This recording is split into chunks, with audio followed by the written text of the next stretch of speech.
Mobile Legends, magiging play to earn na nga ba? Yung kikita ka kahit naglalaro ka lang.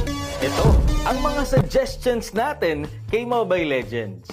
At bago mo sabihin, sino ka ba para pakinggan ni Muntun? Matatandaang meron akong ginawang request dati tungkol sa visible ping. At after ilang months, ginawa ito ni Mobile Legends. Ibig sabihin, hindi imposible. Kaya naman Muntun, sana naman pakinggan mo ulit ang request namin ngayon.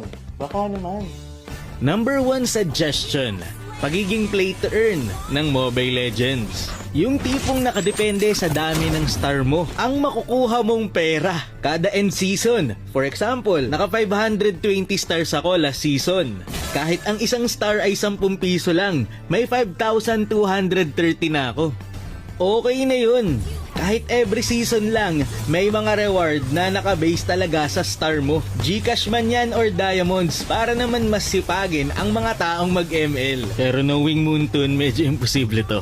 Number 2, sana naman magdagdag kayo ng bago dito sa Lucky Shop. Nung nakaraan na-request ko na ito at uulitin ko ulit ngayon. Tignan nyo naman, 230 na ang aking Lucky Gems. Baka naman gusto nyo lang dagdagan to. Kahit